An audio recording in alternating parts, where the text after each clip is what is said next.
Welcome, everybody, to another episode of Recruiters with No Limits. Always live and never scripted. I'm here with my sidekick and co-host, John Ruffini. What's up, Johnny? Richard, I am pumped. I am too. That's why I got blue on today. Express blue, right? And I got to say, I'm pumped for two reasons. One, because we got one of my favorite people in the industry on as our guest today. Two, we're 10 days out from a very important event for me. I will be seeing my idol, the icon, the man that I just respect entirely way too much. For the 18th time, I'll be seeing Billy Joel in concert, and I'm very excited about that. Oh, man. So shout out to my partner in crime, Larry Lopreet in New York City, who's coming down to see him with me. Larry's seen him over 60 times. We're pretty insane about this guy, but I'm very excited about that. 10 days out. I'm very excited, Richard. It's been a while since the Piano Man. And down never gets old. Never gets old. Man, I tell you has what, nothing to do about what we're talking about, but I just felt I had to get that off my chest. Yeah, but John, I see you. The invite, being your co-host, I didn't even get an invite. See that? I'm still in the studio. But we're going to introduce our guest right now. I mean, there's no introduction. Mr. ASA, Mr. Naps, you name it. John Thomas is everywhere. John Thomas from Express Employment Professionals. What's up, brother? Hey, man, I'm just sitting here enjoying this, and as I'm listening to John talk, I'm going, I can see John pounding the phone just like Billy Joel pounds the keys on a piano, and John is just making music on the phone while Billy's out there making music on that piano. So, I like that analogy. I love it. That was my first thought, John. Right, okay, I got to see how John's going to use this now when he comes back from that big event. There's got to be a tie-in somewhere. Oh, there will be. Don't know yet, but there will be. Well, tonight everybody's going to have to listen to Billy Joel now, right? On the way back to work, I'm going to have to listen to Billy Joel for sure. That's right. Well, hey, John, tell us a little bit about what's going on in your neck of the woods with all the different things you're doing now in your projects. Well, it's been an exciting time for Express Employment Professionals as a organization. We had a record year in 2021. We were just over 4.1 billion in sales. Whew. And Nice. we just had a phenomenal year. And then I'm a part of our group that's called the Specialized Recruiting Group, and it's our professional arm. So contract, direct hire, accounting, engineering, IT, sales, HR, kind of those types of titles. And we had a phenomenal year. We in the direct hire space, my group was up 100% over 2020. Outstanding. So we doubled our numbers in direct hire last year, which is pretty exciting to see, and we're continuing to grow. So lots of fun stuff happening. And is your team, John, spread out across the country? Are you remote? Are you in offices? Kind of how is that working with the way things are right now in the world? Yeah, it's a great question, John. We most of our franchises are back in their offices, but it also depends upon what part of the country you're in. If you're still on one of the coast, we still have a lot of folks working remote. But we've actually had some franchisees who've adopted a remote model where going forward, the brick and mortar for professionals, especially on the specialized recruiting group side, you don't have to have that because we do everything over the phone and, we leverage technology. So we're seeing more and more of that remote happening. But we are spread coast to coast, US and Canada, all over the place. Hey, you're not telling me that. I see you guys on every corner. Everywhere I go into a pocket, there they are. But no, that's great. I love everything you guys are doing, John. Good job, my man. Yeah, it's been exciting. We're kind of the CVS of staffing, right? Every street corner, you got a CVS or a Walgreens, and we're putting express offices everywhere, The brand really has grown tremendously in the last decade. Oh, it's incredible. Yeah, we're up over 800 and some odd offices now. It's every week we're adding more people to the family. So it continues to grow. I love the way our industry as a whole, across the board, regardless of vertical, it seems that our industry was able to do so well last year, despite the fact that many companies, ours included, had to shift to either a hybrid or a remote type of work situation. And yet the business grew like crazy. So it was kind of like a new eye-opening revelation that, okay, we can find other ways to do this job. It's great to hear that you had success as well. Yeah. Isn't it crazy? We always talk about technology being this great, diverse thing, but also a divider, or technology is going to bury us. I mean, you guys, I've been around for a long time, but when Monster and Career Builder showed up on the scene, we all thought, oh, we're out of business. We're gone. The boards are here. And here we are now going, okay, I can't work in an office anymore. Okay, fine. I'll work off my cell phone from my house, and we're making money hand over fist, right? So you know what? There's always. I remember, like yourself, I remember when those boards came out, and I think what proved the test of time. And Richard always says that, you can't automate a relationship, and in our business, that's really what it still comes down to. So thank God. Yeah, I think the more high tech we become, the more high touch we have to be. And you've got to keep those two hand in hand. And so as much as I love leveraging all the tools I have and leveraging AI, at some point I've got to have a live conversation with you to really build a relationship. Agreed. It's called high C recruiting, right? Human connection. There you go. Don't steal my trademark. High C recruiting coming soon. I love it. I love it. John, what do you see out there now in the market? I mean, it's changing so quick. Are you seeing job orders just coming in? Like every company now is looking for help. Yeah. I think the challenge for us in the industry right now is it's easy to get a job order, but are you getting a job orders? Because I can get anything. I mean, I was at the eye doctor this morning for my annual checkup, and fortunately, my dilation is getting better. I can actually kind of see you guys now, and it's not just a kind of blurry image up here. But we're sitting there, and my ophthalmologist goes, "Man, we just can't find staff. We just have staff. We just have staff issues." And I'm like, "Yeah, I'm in the staffing industry." He goes, "Oh my gosh, can we use you?" And I'm like, "Okay, I'm here to take a job order now for some front desk people, for the eye doctor, right?" But it is that bad, where everybody's hiring. But in a market like this, if you don't have what I call an attraction-based job description, where it has really got something that a candidate's going to go, "Yeah, I'll move for this," man, good luck. Good luck. There's just way too many choices, way too many options. It's got to look really, really good. So A now is not just rank ABC, but A for attractive, because it's got to have something to grab a candidate's attention. I like that. And you're so right. So often, you got to remember that not only is it okay to say no to a job order, but it's advised. Let's focus on what's most plausible and most beneficial for all parties involved. And while there are a lot of openings out there, not every company is one that recruiters, should engage with. Yeah. I started a philosophy years ago when I had my search business where every Friday morning I called my client and gave him a status report. So John, Richard, here's what I did for you this week.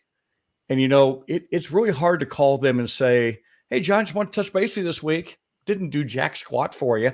Didn't do anything. But hey, thanks for the order. Maybe next week." You can't do that very many weeks before your clients fire you. Exactly. And if you get in that practice where it's a connection every week, I've got to work on your behalf, or I got to say, "You know what, John, I just can't fill this. It really isn't my wheelhouse. I tried, but I'm just not going to have success for you. I really want you to have success. You probably should go someplace else." Boy, there's a concept of self-accountability you don't see very often.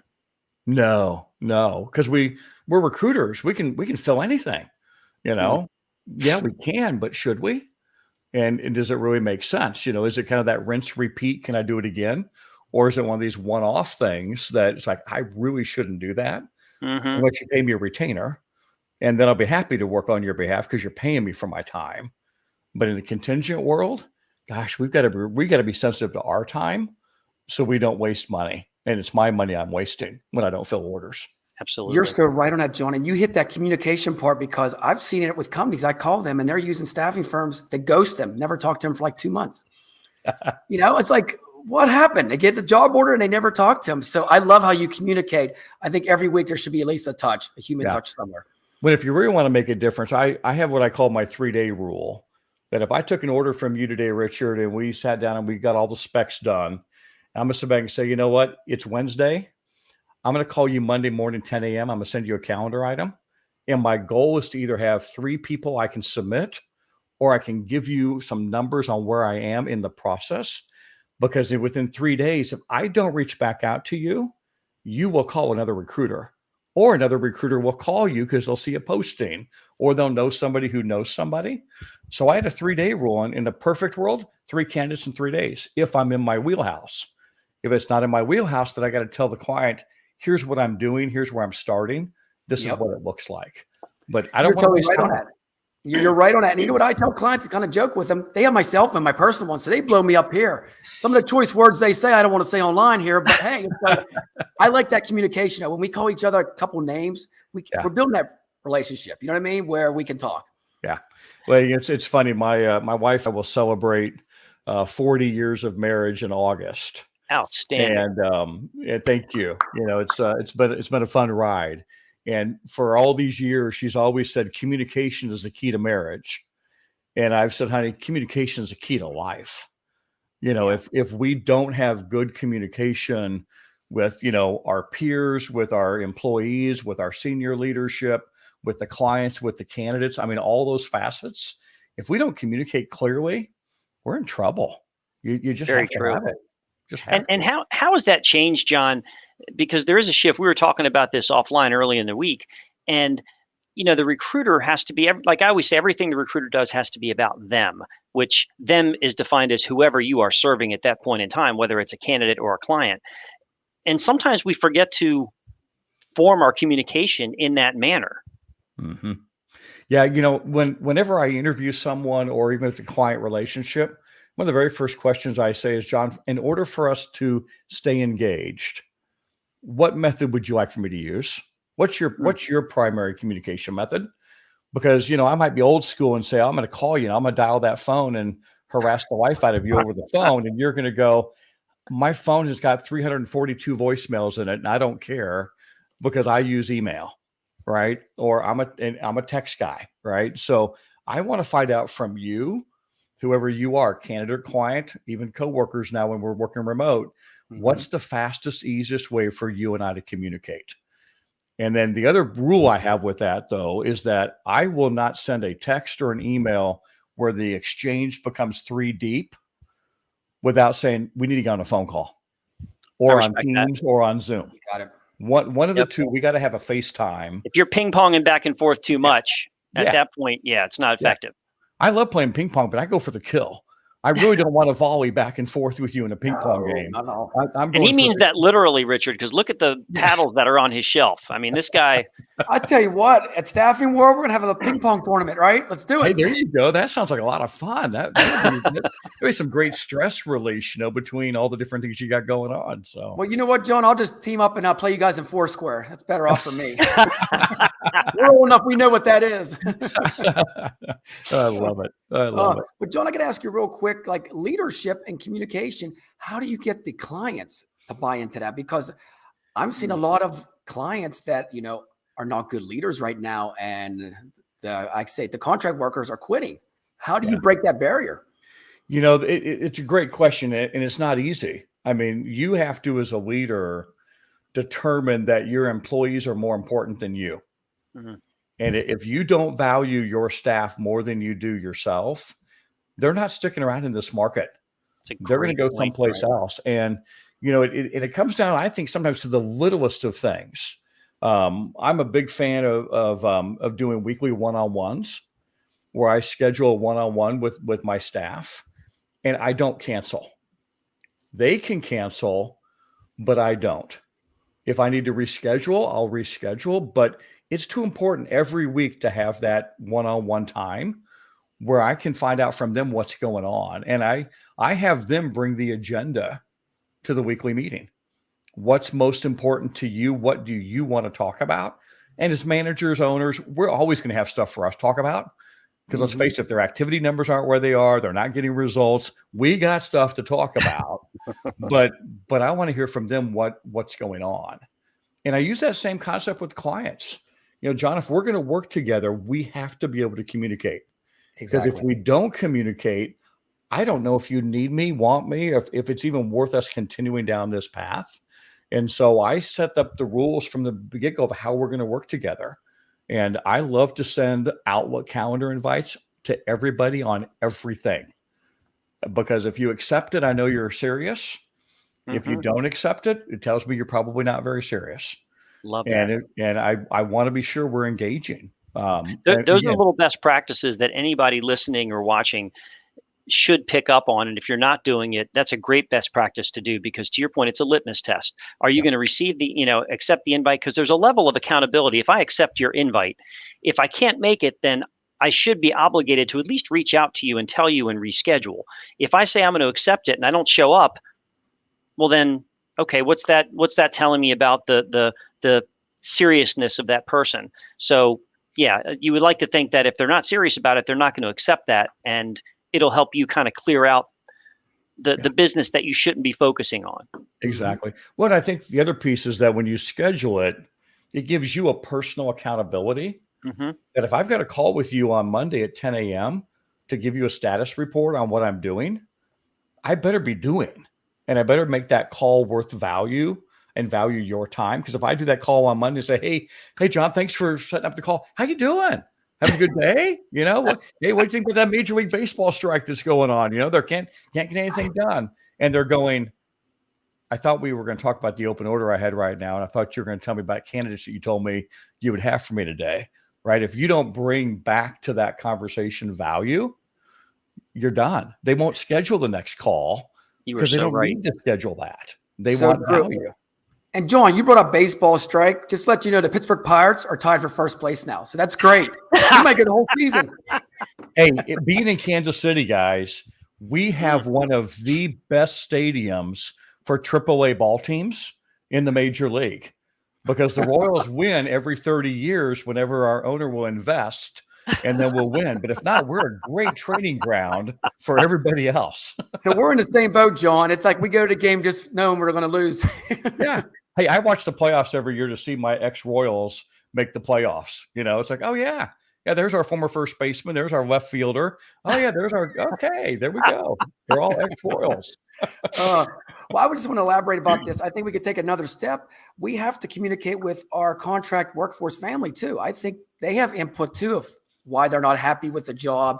And I think sometimes, you both probably agree on this, sometimes we take the side of the client when we need to open our hands and say, hey, the candidate could be right at this situation. Yeah. Our industry has been called the one and done industry.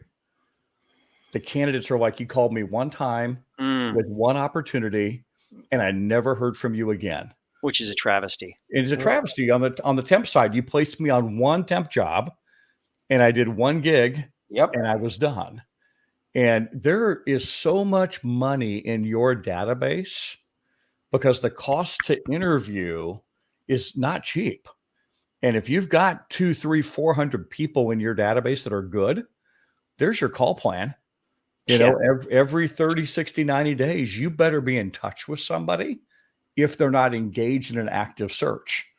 And that was my philosophy when I worked the desk. Was I had half my day was on sales, half my day was on recruiting. It wasn't recruiting new people every day. It was going back to my database and going, hey, Richard, it's been 30 days since we talked. You said you weren't active, but the market's changed. Things are happening. What's changed for you? Scrub it up. And I just keep calling them on a schedule that's not a pest, but I'm persistent. And in my personal life, most of my placements came after 5 to 6 phone calls with a candidate. So and by staying in touch with them, that's the recruiter, that you're doing your job as far as keeping yourself fresh in their mind, because you can't expect after one touch that candidate's going to remember who you are. So if you don't continue to touch and follow up and show that you're still there and you're still interested in working with them, they're not going to think to talk to you or call you. No. And then if you take it a step further and you think about this, if Richard's good enough for me to send him to John for an interview, I'm going to MPC you, or I'm going to get you engaged in an interview. If you're good enough for John, you're probably good enough for Jeff and Bob and Susie and Sam. I ought to be engaging you in multiple opportunities. Exactly. Because if I don't, you will. And I think as recruiters, we forget passive candidates become active the moment they send you a resume. Amen. They've changed their mind. And now they're going to go on all the job boards, they're going to talk to all their friends, and they're going to do some comparables. And again, if I'm not communicating with them, then they don't use me and they'll use somebody else. So I got to ask you, John, why does everybody go outside the box and want new candidates when they have their own database? For years, I've never understood this. Why are they spending money on Indeed when they have stuff right there at home? What do you think? It's crazy. We actually have a program at Express. We call it Associates for Life. And our goal is to always be in touch with those tens of thousands of people that we have in our database. I mean, Express put almost 600,000 people to work last year. Well, I guarantee you there's probably 100,000+ of that 600. They're going to be back in the market again soon because they're contractors, or we know that turnover right now is, about every 2.2 years, they're changing jobs. So guess what? All those people you put to work, if you did well, they know you, like you, trust you. Why would I not go back to them and do it again? It's a lot cheaper, a lot faster. Well, it's the mindset, to your point earlier, that one and done reputation. There are recruiters that unfortunately give our industry a very bad reputation and a very bad name because they operate. They want that hit. Great. I placed you. I got my commission. I made my money. Now I'm on to the next. Whereas if you're smart, and the three of us, there's no secret why we've stuck around so long in the industry. If you're focused on long-term relationships, it's not about that first placement. It's about where does that person end up for the rest of their career and how can I go there with them? And that's the mindset that really differentiate. I always tell people, when they say, oh, you recruiters are bad. I had a recruiter did this to me. They called me, never called me again. And my response is always find a different recruiter because there are better ones out there. Don't think that that's a representation of everybody. That's right. Well, here's the tip of the day. I'm not a recruiter. I represent you. I do that all the time. That's why I'm a job agent. I'm the Jerry Maguire. I joke with people, John, but you love that. I mean, that's when you say I represent you, they're like, holy cow, I got somebody to represent me. Yeah. It breaks that barrier. Little simple words and joking. Yeah. That's what we need. It's funny because you do see that now in the industry where people are using different terms than recruiter. I'm a talent agent. I'm a career coach. I'm a this, I'm a that. It's like, be that. I don't care what you call yourself. Just do what you say you're going to do. And if you're going to represent someone, represent them, don't exactly right. And again, I think I do career placement, not job placement. Oh, I like that. And it's just a mind shift to that say, speaks volumes. Yeah. That speaks volumes of your mindset toward your craft. Yeah. It's like, I'm not going anywhere. So this is a new job for you, but I want it to be a new career for you. Because if I do my job, you get promoted. And I'm hoping through, again, staying in connection with them that they're going to say, you know what, John, I've been promoted. I'm now the CFO I need. And guess what? Now I start getting residual business because I've kept in touch with them. You got it right. And again, as an industry, it's simple little things, guys. You call them on their birthday. You call them on their work anniversary. You keep in touch with your placements, not just because you placed them there and you're going to cover your guarantee, but keep in touch with them because, again, you're going to be different and that communication will set you apart. And it's so easy to do that, John, with technology. You can set yourself recurring reminders to call people at certain points in the year. It's pretty easy to do. There's really no excuse for not doing it. No. And this is where technology comes into play. Why not leverage AI and leverage your other tools to hit the masses? Because, again, I can't dial 100 calls fast enough to get a hold of everybody, but I can put out a text message or an email pretty quick to say, hey, miss talking to you, John. It's been a few months. Can we connect? And then manage the response. But I think we have to leverage that to be able to have more actual phone time. So, John, I got to ask you a question. I'm sorry. Want me to go, Johnny? Nope, go, man. All right. So, remote working right now. Tell me a little bit about what tips you have for people out there that are managers that are trying to communicate. They want to be that micromanager and they can't be anymore. What tips do you give them to, even in an internal recruiting business? What kind of tips do you give them for that? Yeah, that's great question. So I'm a big fan of AM and PM huddles, and I use Teams or Zoom. Guys, let's start our day together. It doesn't have to be at the butt crack of dawn. I can do it at 9 a.m. I can do it, at this time that's going to work for everyone. But again, I'm back to consistency. And what's the purpose of the call? So that AM huddle, it's all about what we're doing today, setting course, setting direction. We're going to get to where we need to be. And then my PM huddle is to celebrate all the stuff we got done. And so it's to work on, okay, what did we accomplish today? Let's talk about what our completions were. And then what do you think about tomorrow? Kind of setting the tone for the next day. But as a leader, I've got to give them something too. I can't just be asking for stuff. So if I'm going to do a call, it's like, hey, by the way, I just read this article in the Wall Street. This is what's happening. Here's a trend. I want you to use this today as you're calling people. Use this tagline. I'll send it to you. You've got that. So if I'm a leader, I'm going to give my people something so that they want to come to the meeting. Because let's face it, with technology, if I just want to know your activity, I'm going to log into the database. I'm going to go pull up an activity report, and I'm going to sit back and say, Richard, man, lousy day yesterday. I didn't have very many phone calls. Or, hey, great, picked up 3 job orders, right? It's all in your system. I don't need to spend a lot of time talking about that stuff. It's what's important to them, what's on their mind, what do they need from me, and do that AM, PM, and bring something. And because we're remote, you have to stay connected. Otherwise, it's really lonely. You know, those of us that work remote, we get used to it and we're okay. But if you're a cube guy and you've been in a bullpen where there's a lot of people around you, and now you're isolated to your home, it's like, hey, man, it's 68 degrees out right now. It's going to be 75 this afternoon. Hey, I think I'm going to head outside right now, right? and before you know it, they're distracted. So you got to keep them engaged with what you're doing. And I love sending little notes. I mean, that's what's cool with Teams and the other, your internal little chat boxes that you can do. No reason why we can't keep that chatter going throughout the day to keep people engaged. Agreed. You mentioned, I love the fact that you give them something, you give them a reason to show up to the meeting because they're going to get some sort of nugget from you that can help them. So, you are leading them and helping them become better by leading them in that direction. Yeah. You made a statement, leadership and management, 2 totally different things. Not every leader's a manager, not every manager's a leader. Expand on that for us, if you would. What's your philosophy on that? Yeah. So leading is, I want to empower you to get things done, versus managing, I'm going to drive you so I get things done. And I want to lead through your success, not manage through my success. And oftentimes managers, this one, the M is me as a manager. It's all about me. I manage you. I've got staff. I've got this. I got that. And let me just kind of do my thing. Where leading is like, no, leading is empowering. I'm going to help you get to where you need to be. Yep. And I'm going to be the example for you.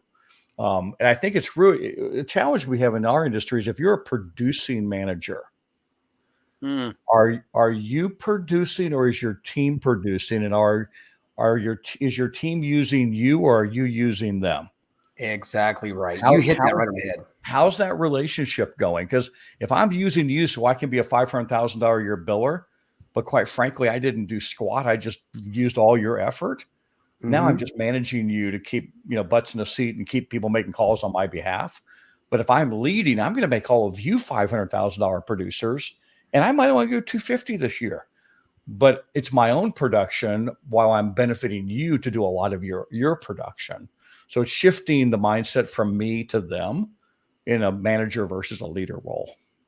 That's a great differentiator. I remember when I was a production manager, if you will, ran a desk and ran an office. I always say to my team, look, when those stats come out every month, if I'm the number 1 biller, something's wrong. Because I should not be the number 1 biller in this office. And you're right. You want your team. My joke was, if you're in recruiting and staffing and you want to make a lot of money, stay on a desk. Because that, you don't get into management and leadership opportunities to make more money. You get in because something else drives you. But if you ascend to one of those positions, you want to be sure that you're going there for the right reasons. Yeah. And I think that's what happens. Sometimes we promote people into those because they've been top billers, and sometimes that's great, but sometimes they don't want it, nor should they be in that position. And I think we've got to look long and hard at that, because that can really have a negative impact. To your point, you get leaders that want their teams to help them succeed and raise up to the corporate ladder. Whereas if you're a leader, everything's invested in your team. At that point, you're saying, I want to invest in you to help you be the best you can be. Yeah. Yeah. The other thing too, I think as a leader, I'm always looking to find out, what are your motivators? Mm-hmm. What drives you? Is it internal reward? Is it external awards? What's most important to you to help drive you for success? Whereas a manager, I'm going to come up with, hey guys, first one to 10 calls today by 10, I'm going to give you $10 because I'm going to do a 10 by 10, right? Because that's what you want. Because that's what I want. John, you're bringing back flashbacks now. It happened to me once. Yeah, one of the funnest things I did, I had a team of recruiters that worked for me, and I found out what their motivators were, and sometimes, and it was crazy things. It might be taking off early on a Friday. It might be getting dinner. It might be going to a spa. We have a variety of different things. Just different people have different motivators, and we used to work a plan where if they got their weekly production done by Thursday at noon, their Friday afternoon would be one of their motivators. That's so awesome. You want to get out, you want a half day off, take a half day off. You want to take a long lunch, take a long lunch. Oh, you need a spa day? Great. When you hit this, you hit your number that you set, not me. You customized. Set. There you go. And so I made it to where it was personal because we all have different motivators. And so I don't need another certificate, that says you achieved. I'm a top revenue guy, bottom revenue guy. Everything in between, I don't care about. I'm an owner. I want this or I want this. Okay, what drives me? Recruiters don't think that way. Recruiters are thinking about their pocketbook or they think about their work-life balance. All right. Or protein bars. You give me protein bars, I'll work all night for you. Yeah. And I think that's the other piece too, that it's interesting to see where things are happening with the industry now is, and this has always been the case, it's not a 40-hour week job. It's not 8 to 5. Nope. You're working crazy hours. Yeah. And so for us to be thinking, how do I as a leader motivate my team or give my team the flexibility they need to do what they have to do? And, some of our franchisees who have embraced that, they don't have staff turnover because they do a lot of flex time. Now the whole 3-2 or completely remote work, for some people that works great. Others, they want to be back in the office. They actually need structure. And so we have to think about that too. If I need someone who needs structure, then I should provide them that structure to be successful. Yeah, to your point, there are certain people, and I love the fact that you tune into each person's motivators and get to know them on an individualized basis, because to your point, whereas the company's saying, well, maybe we don't have to come back into the office, but there are some people that want to come back into the office. And if we can afford them that opportunity, great, then we've got to provide that to them, because they see, a lot of people look at that as not just to help them be better professionally, but they also see that as their social circle. So they miss not being in the office, and we've got to understand that not everybody wants to be remote. No, they don't. They really don't. And we got to give them that flexibility to have options. And that's hard as a leader because we want structure. And it's just easier if you would just do it my way and fit in my box. It would be just so much easier. But that's why we have turnover, because they don't fit in your box, and you don't think about, how do I let these big billers, these producers who have somewhat of a maverick spirit where they want to do some things, I got to let them have that ability to do what they want to do and have fun with it. You hit it right on the head. I think the ego needs to go out the door. Just because you're a leader doesn't mean, it's teamwork for everything. Yeah. Hey, Johnny, any final thoughts, man, on what we talked about today, leadership and everything This has been awesome. I as I always do, I take a little notes, and if a couple things struck with me today, from a relationship standpoint and a communication standpoint, I love the fact that you had a 3-day rule. And I loved it because it was communicating with a client that so many times they say the recruiter never calls, but it forces personal accountability to deliver for that client that you're committing to work with. So I love the 3-day rule. And I also love when you said, as a leader, you need to recognize that your employees are more important than you are. And that to me speaks volumes, because leaders need to recognize that. And the good ones do. And we've all worked for good leaders and bad leaders. We've worked for people that were managers that were not leaders. And you learn from that too. But that is true. A company's only as good as its people. If you don't have your people, then you're nothing. So you better do what you can to develop that. So that's what I'm going to take away from today. Man, good stuff. Hey, John, thank you for coming on. My takeaway today is me and John Thomas are now LinkedIn friends. It happened today. So see that? I can't believe we weren't. I mean, we're both in this Man. business and we were not connected. That's a little Brother. embarrassing, actually. Now you know I'm going to blow you up every week, right? We're going to have I love it. Well, thanks for having me on, guys. Just keep doing what you're doing in the industry, man. I can't wait to see you in Virginia, man. You guys, you're just doing an incredible job with Express and everything else you're doing. You are the spirit of staffing. That's all I have to say, man. What do you think, John? Thank you, guys. Been my honor to be on your show. We appreciate you joining us and sharing the knowledge. We think the world of you, and thanks for all you do for the industry. Oh, my pleasure. Guys, have a great day. Sounds good. And everybody out there, smash the subscribe button. Check out our channel, and we'll see you next week in another great episode of Recruiters with No Limits Live. Take care. Take care.